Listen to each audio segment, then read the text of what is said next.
Hello, this is Travis Moore. I know it says Alan there, but I go by Travis Moore. And I did my project on the 1 Minute Manager. What's the book about? I just decided to describe it through this situation. I pose this situation to you. Have you ever been in a situation at work where you weren't sure of the assigned task because your higher-ups didn't explain anything to you? Did that same person then come to you later and scold you for not doing what it was that they had in their mind? This is the situation that the book, The 1 Minute Manager by Ken Blanchard and Spencer Johnson, tries to tackle and change. I know for me, I've had that experience many times. My dad owns a business, and for some reason he thinks that everyone knows everything there is to know about tennis courts, which is what his business is about. So because he assumes this, he doesn't explain anything, and then he comes to us later when he sees that we haven't accomplished what he had in his mind, and let's just say he has a little bit of a temper. So, here's just a brief summary of the book. How is it written? It's written very strangely. As you'll find out later in my critique, I didn't really enjoy the writing style. It was written in an allegory form, narrated. Now, a typical leadership book, I imagine, doesn't necessarily use this style. They're typically written by professionals, doctors and PhDs, and so they're very technically written. And whereas this book chose to be presented in an allegory or story format. Who is the book about? Well, it's about this quote-unquote young man who is searching for the best manager, aka leader, in the world. It states that he's gone to many different countries, many different companies. He's searching for the best leader, and he wants to become like the leader eventually by working under him. So he's essentially trying to get hired by interviewing the best managers. When does this take place? Well, the author of this book, the main author, Ken Blanchard, he's currently really old. I would imagine somewhere in his 80s. So when he wrote this book, it was 1982, meaning that most of his professional career, which he was basing these thoughts off of, were from probably the 50s and 60s, I would imagine. And that really shows. The book really shows its age. But again, this is not the critique portion. This is the summary. What is the book trying to teach? It's trying to teach individuals how to properly manage, but not only properly manage, but also efficiently manage, hence the 1 minute portion. So what this book does is it breaks down 3 common parts of managing and teaches you how to be able to accomplish them effectively and very efficiently, meaning 1 minute. So, what does it say about leadership? We have the stated goal and then the main premise. The stated goal that they state at the beginning of the book, the two authors say, we hope you enjoy using what you learned from the 1 Minute Manager, and that as a result, you and the people you work with will enjoy healthier, happier, and more productive lives. The main premise of the book is that people who feel good about themselves produce good results. And so at first glance, you might think that this is trying to be a country club management style. But in fact, there is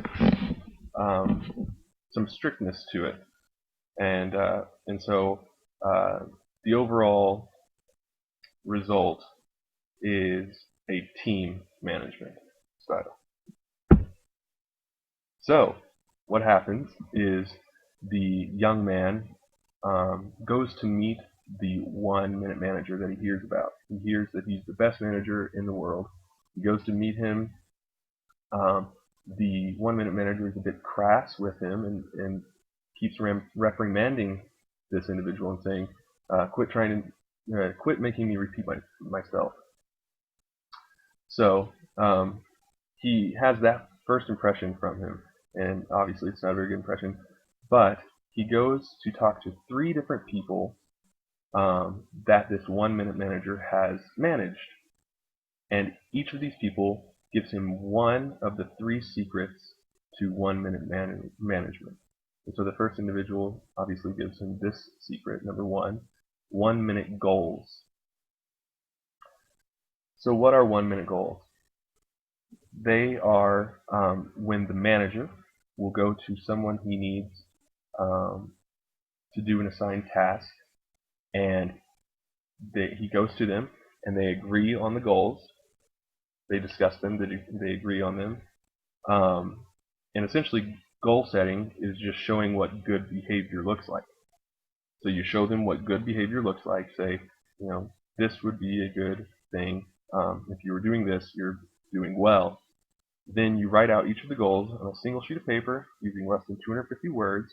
And the reason 250 words is used is because that is, you can say that in about a minute. You read and reread each goal, which requires only a minute or so each time you do it.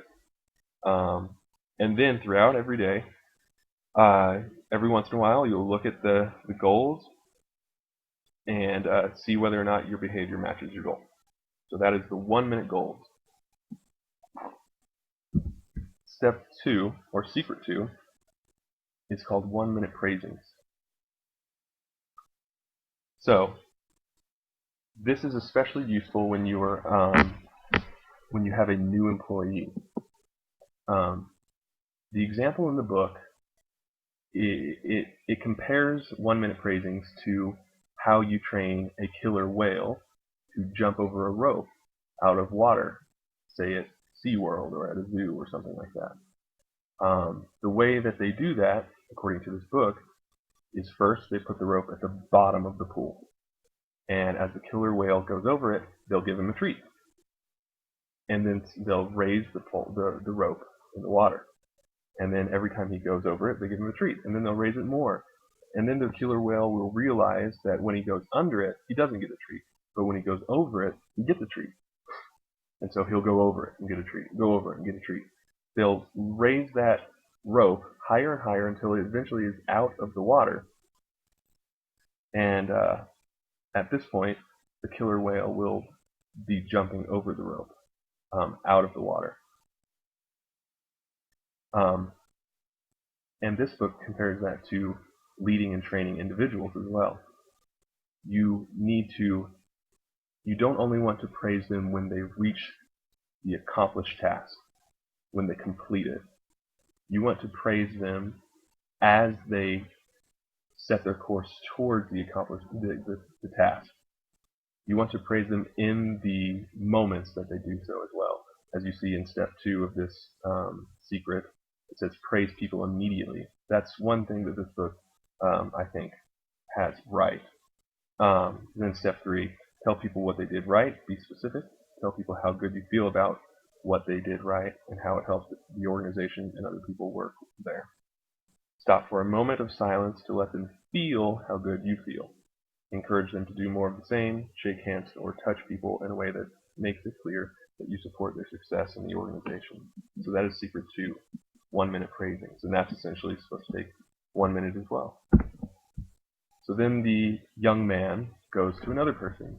This next person teaches him about 1-minute reprimands. The 1-minute reprimand works well when you tell people beforehand that you're going to let them know how they are doing in no uncertain terms.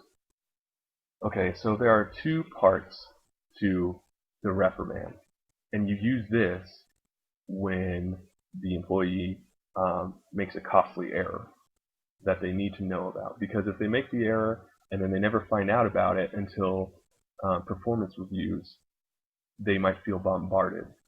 So this 1-minute reprimand says that you should do it immediately, just like you do the 1-minute praisings immediately. And you do it in the moment. You go to them, you find out, you make sure what you've heard is correct, and then you tell them what they did wrong, and you're very specific. And this is part 1 of the reprimand.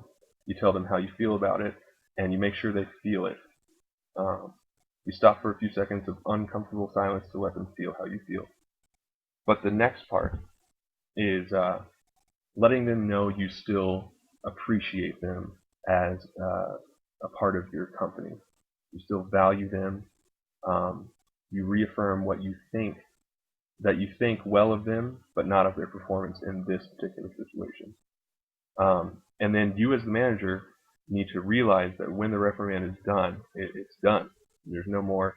You need to go on, move forward, so that the person, the employee, can also move forward. Then we move on to my critique. It's a critically acclaimed book. According to the website, it sells 10,000 copies to this day every month. So it's a really popular book. My personal opinion on it is that it's dated.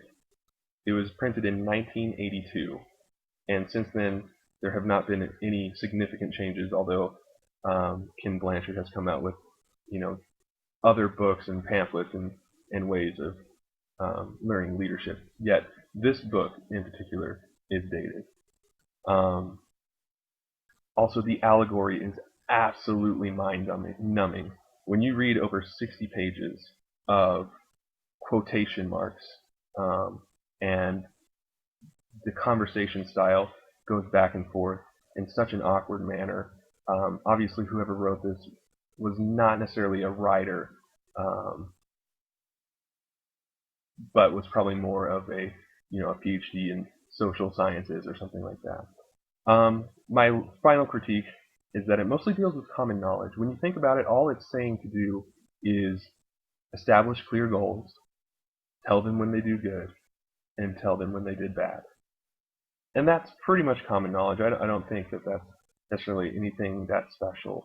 But overall, a good book, and like I said, I hope you learned about this book, and if you feel inspired by it, definitely pick it up at your local bookstore and implement it in your leadership, the areas of your life that you lead. I don't take it back though. The book, the allegory, is absolutely mind-numbing, but if you can get through it, so be it, and enjoy.